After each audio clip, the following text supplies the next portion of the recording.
Buonasera e benvenuti al TG Sicilia, le principali notizie di questa edizione. Maxi blitz dai carabinieri contro il clan dei Cursotti milanesi, 21 arresti in tutta Italia per mafia, droga, estorsioni e armi, smantellata una rete criminale radicata a Catania. Enna potrebbe essere la cassaforte delle armi delle cosche mafiose siciliane. È l'allarme del presidente della commissione regionale antimafia Cracolici. Noi siamo sempre quelli di un tempo. Concetta Riina, figlia del boss, usava il potere intimidatorio del suo cognome per le estorsioni a un imprenditore senese. Nonostante il tribunale del riesame abbia detto sì all'arresto, per ora la donna resta in libertà. 2 mesi fa la strage di Monreale, ai nostri microfoni il papà di Andrea Miceli, una delle 3 vittime. Siamo abbandonati dalle istituzioni.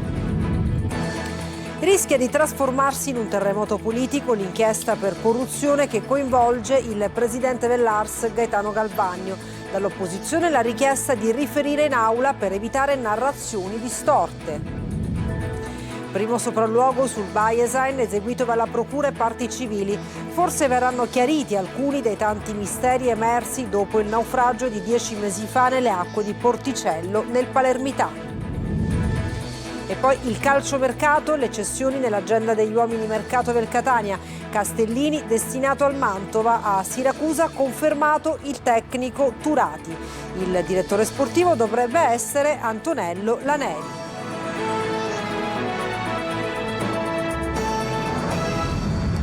Dunque, bentrovati. Catania, i carabinieri decapitano il clan dei Cursotti milanesi, 21 arresti, la svolta alle indagini nata da una faida interna e dalle denunce di un imprenditore taglieggiato. Tonino De Mana. 11 province coinvolte, 21 arresti, assalti in discoteca utilizzando anche 50 persone, oltre 200 carabinieri impegnati. Sono i numeri dell'operazione Cerbero che ha smantellato il clan dei Cursotti milanesi, storicamente radicato a Catania, ma con ramificazioni di interessi illeciti in tutta Italia. Una faida interna per il potere, con gruppi contrapposti a sfidarsi e scontrarsi in una discoteca del porto di Catania, ha messo sulla strada giusta gli investigatori. Nel momento in cui vi sono delle fibrillazioni, vi è anche la necessità di muoversi sul territorio, vi è anche la necessità di portare con sé le armi e questo consente un intervento più agevole da parte delle forze di polizia. Una feroce lotta innescata dalla morte nel dicembre 2020 dello storico capo Rosario Pitarà, da qui la corsa per cercare di ottenere la leadership e quindi il controllo del territorio. Fondamentale si è rivelata la denuncia di un imprenditore. Posso dire che nel 100% dei casi l'imprenditore che fa una denuncia vera, ovviamente, è chiaro, se fa una denuncia per estorsione, avrà sicuramente un immediato o comunque un riscontro alla sua denuncia, perché innanzitutto noi prendiamo atto del fatto che chi si espone a un pericolo difficilmente viene a raccontarci delle frottole e poi perché è agevole riscontrare queste sue dichiarazioni. C'è una mafia armata e pericolosa, come rivela il comandante provinciale dei Carabinieri di Catania, Salvatore Altavilla. Disporre di armi significa poterne fare uso alla bisogna, ma significa anche evidenziare il dominio e lo strapotere criminale su un territorio. I carabinieri hanno sequestrato armi da fuoco, ingenti quantitativi di droga e 176 banconote da 20 euro false. Tappa della Commissione regionale antimafia oggi ad Enna per mappare lo stato della criminalità organizzata nell'isola. Armi, estorsioni, denunce anti-racket, i punti affrontati. Simona Mazzone. Enna potrebbe essere la cassaforte delle armi delle cosche mafiose siciliane. Parola del presidente della Commissione antimafia regionale Cracolici, che dopo un confronto con il procuratore di Enna Petrigni e l'aggiunto di Caltanissetta Pacifico spiega il perché. È una sorta di cassaforte di alcune cosche siciliane che utilizzano il territorio di Enna proprio perché è più tranquillo come luoghi dove conservare e nascondere armi che probabilmente prima o poi potrebbero essere utilizzate nelle strategie criminali della mafia siciliana. A Piazza Armerina si registra la più alta incidenza di casi di violenza di genere. Enna però non è un territorio incontaminato, qui aleggia la presenza della mafia perché anche qui ci sono stati sequestri di armi. C'è però un dato: va rilanciato il ruolo delle associazioni anti-racket, che non deve essere solo di sostegno alle vittime in fase processuale, ma soprattutto nell'educazione alla denuncia. Usava il potere intimidatorio del suo cognome Maria Concetta Riina, primogenita dei boss. Con quel cognome avrebbe portato a termine almeno un'estorsione a un imprenditore senese, ma nonostante il Tribunale del riesame abbia detto sì all'arresto, per ora la donna resta in libertà. Manlio Viola. Noi siamo sempre quelli di un tempo, le persone non cambiano. Sarebbe questa la minaccia rivolta a un imprenditore da Maria Concetta Riina, la primogenita del boss Totò Riina, sfruttando proprio il cognome che porta. Lei, esattore del pizzo richiesto dal marito Antonio Ciavarello, sarebbe riuscita a farsi consegnare da quell'imprenditore del senese 1.000 euro e una cesta del valore di altri 150 euro. La prima richiesta era arrivata via messaggino inviato da un cellulare clandestino proprio da Ciavarello. L'uomo, nonostante detenuto per altra causa in un carcere italiano, continuava a chiedere soldi. Così avrebbe scritto all'imprenditore senese e a un altro imprenditore del Pisano e poi avrebbe mandato la moglie a riscuotere. Anche lei, Maria Concetta Riina, avrebbe rincarato la dose delle minacce ed ottenuto il pagamento da uno dei due, mentre l'estorsione all'imprenditore pisano non sarebbe andata in porto. Per la donna la procura di Firenze aveva chiesto l'arresto, ma il GIP lo aveva negato. Ora il Tribunale del riesame ha ribaltato quella decisione, confermando i gravi indizi di colpevolezza, la pericolosità sociale, il rischio di inquinamento delle prove e il rischio che reiteri il reato.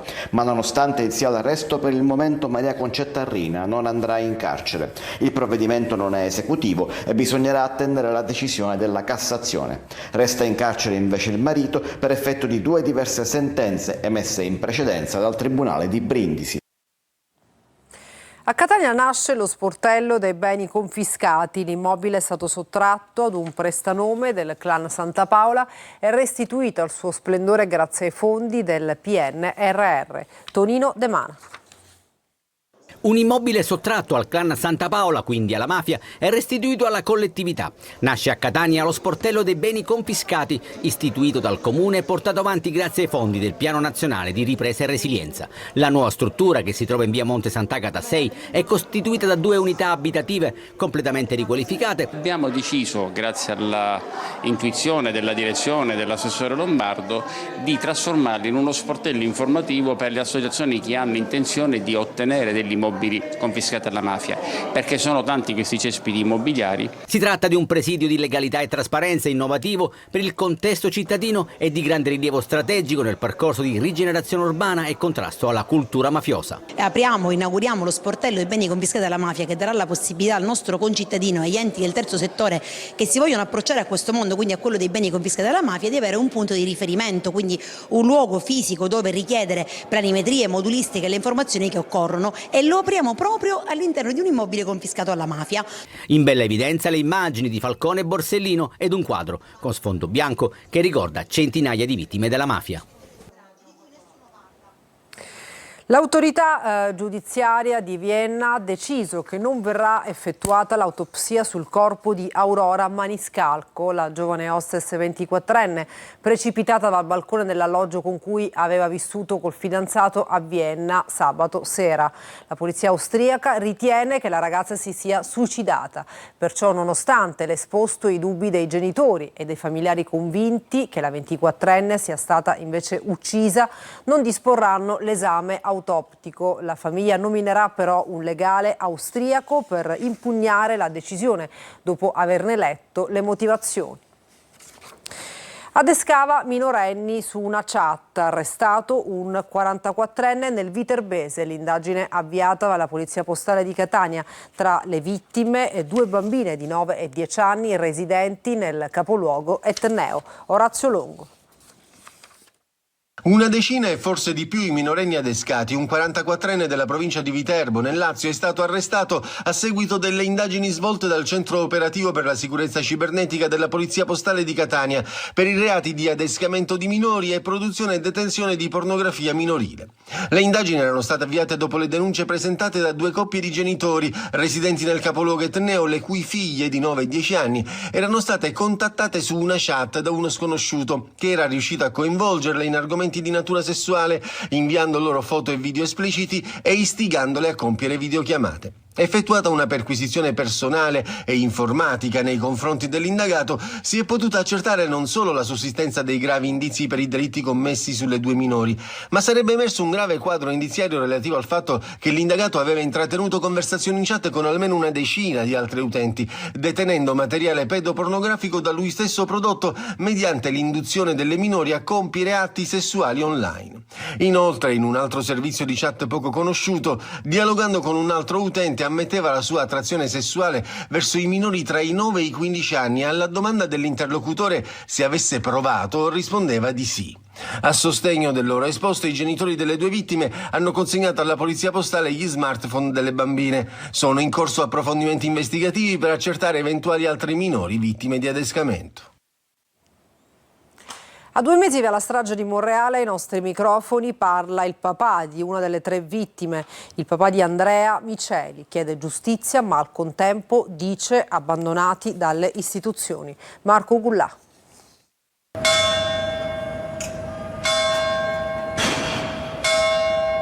Il rintocco delle campane riporta quella tragica notte del 27 aprile. 2 mesi sono trascorsi dalla strage di Monreale e sono ancora tanti i punti oscuri da chiarire. La cittadina normanna prova a reagire, ad andare avanti. I turisti passeggiano proprio in via d'Acquisto, teatro della strage. In molti non sanno cosa è successo su questa strada proprio 2 mesi fa. Lo sa bene, purtroppo, il papà di Andrea Miceli, una delle 3 vittime, assieme a Massimo Pirozzo e Salvo Turdo. Il padre del giovane ucciso chiede giustizia. Che sia fatta giustizia quella giusta, solo questo chiediamo. Anche perché le indagini non sono concluse e questo comunque vi supporta ad andare avanti. Sì, quello senza ombra di dubbio, perché diciamo che la giustizia, i carabinieri stanno facendo il suo percorso e che è giusto che sia così. E poi vorremmo un po' di vicinanza anche da parte delle istituzioni che non si sono fatti presenti su nulla cosa. La comunità è ancora sotto shock. I nomi dei 3 ragazzi risuonano nei racconti degli amici, nei post sui social, nelle preghiere sussurrate ogni sera da chi li ha amati. Ancora tanto dolore, tanta tristezza e tante domande, tanti punti interrogativi. Le famiglie ancora, per gran dolore vanno al cimitero. Ogni giorno. Perché il fatto che non c'è più il figlio. Ogni giorno. Monreale sta cercando di rialzarsi, di andare avanti. Ci sta provando. Un cerchio ancora non chiuso. Le indagini proseguono per individuare chi ha partecipato alla rissa, culminata poi con la sparatoria. In questo momento, in manette, sono finiti 3 ragazzi del quartiere Zen, ma molti testimoni hanno riferito che in quella tragica notte erano molti di più ad aver partecipato alla violenza. Anziani presi a calci, schiaffeggiati e strattonati a terra nel Nisseno. Le indagini dei carabinieri hanno portato all'arresto di 3 persone. Nelle immagini i maltrattamenti ai danni degli ospiti che erano all'ordine del giorno. In alcune circostanze più fragili sarebbero stati immobilizzati ai letti con mezzi di contenimento legati con cinghie o nastro adesivo alle sedie a rotelle che impedivano loro qualsiasi tipo di movimento. E dopo 4 anni di processo si chiude con la condanna a 12 anni di reclusione per l'ex deputato regionale di Castelvetrano Giovanni Losciuto. Il processo denominato Artemisia. Condannato anche l'ex presidente regionale Anfe Paolo Genco, assolto dall'appartenenza a una loggia segreta l'ex sindaco Felice Errante. Il servizio di Laura Spanò.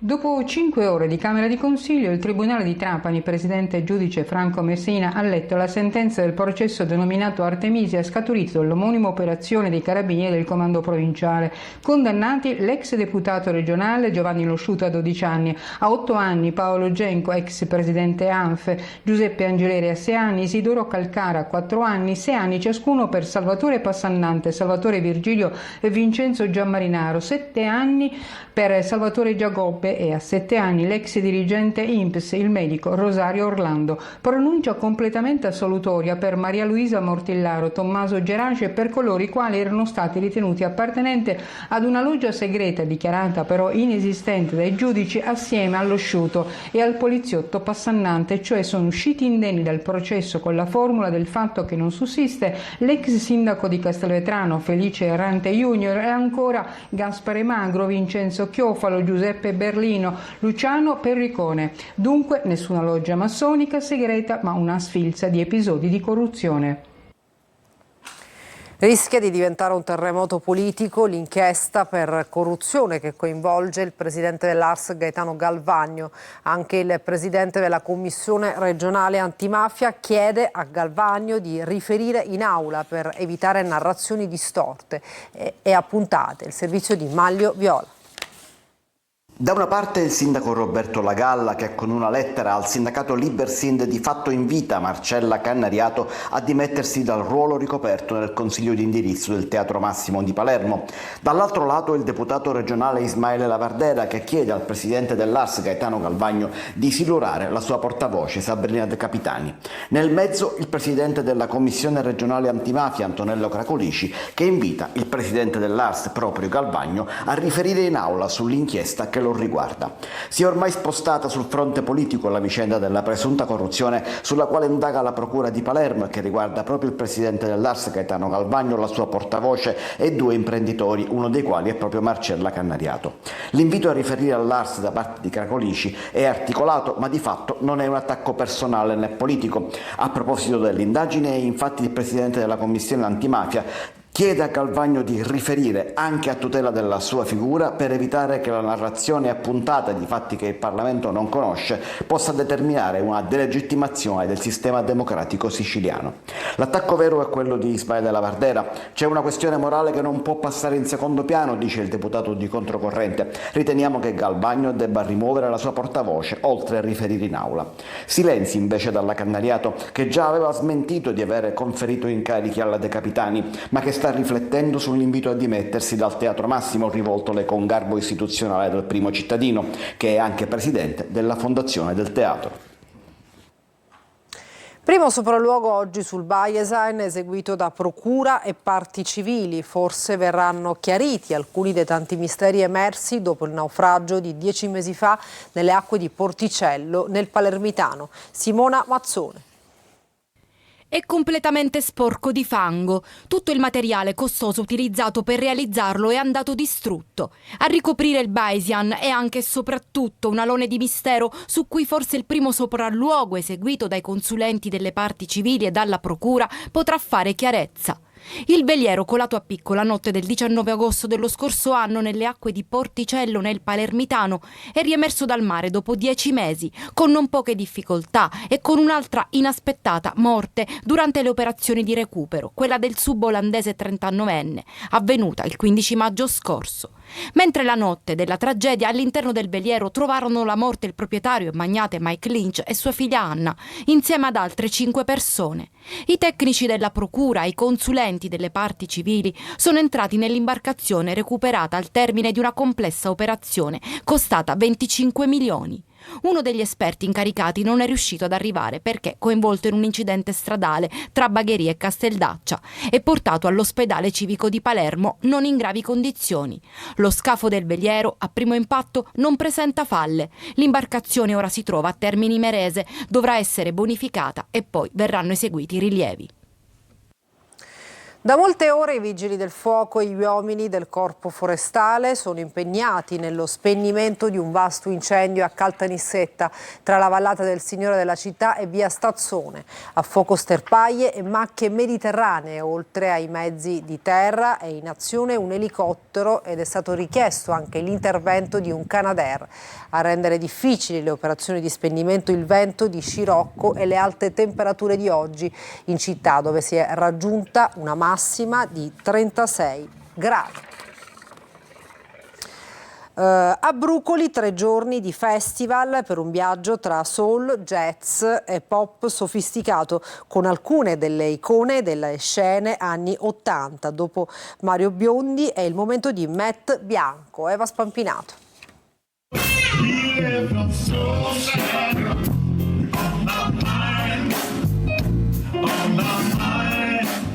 In estate in Sicilia non ci sono solo le bellezze naturali e culinarie a fare da forte richiamo turistico. Al sole, ai monumenti e all'affascinante storia del nostro territorio si unisce un altro ingrediente che diventa ponte tra cultura e turismo: la musica.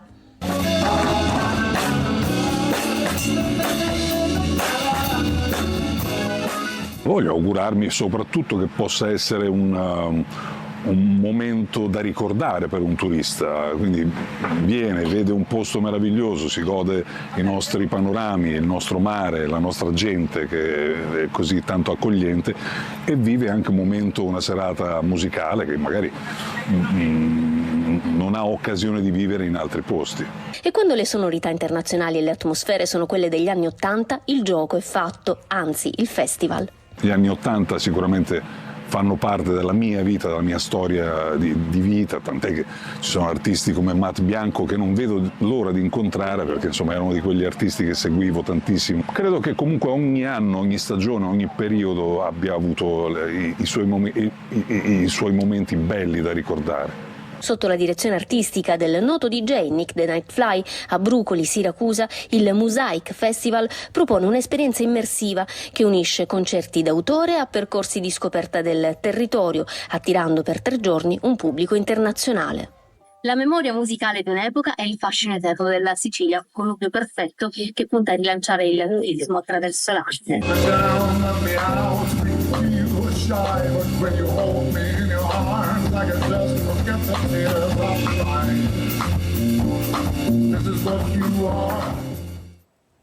E adesso una pausa, tra poco il calcio.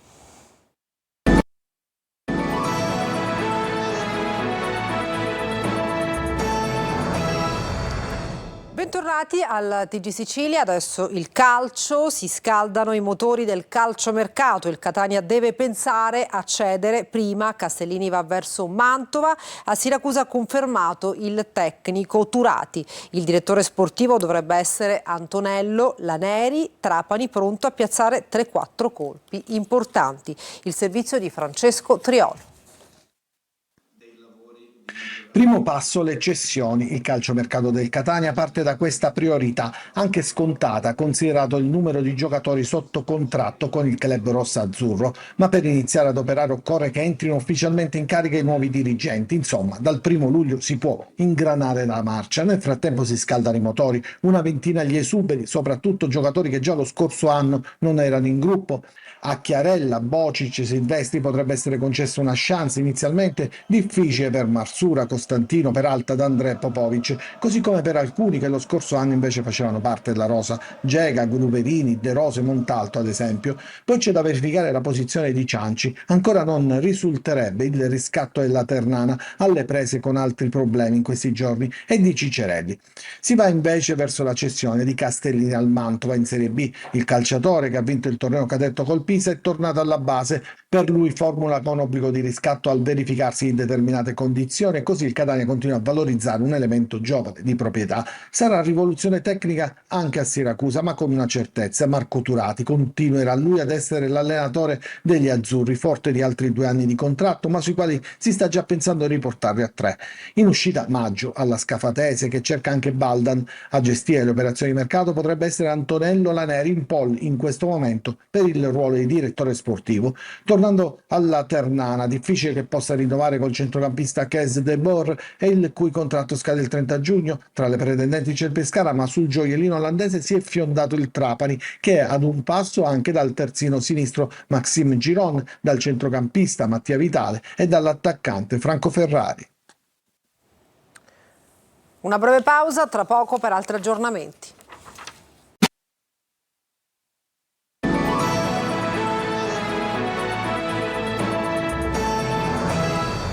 E per questa edizione nessun altro aggiornamento, grazie per averci seguito e buona serata.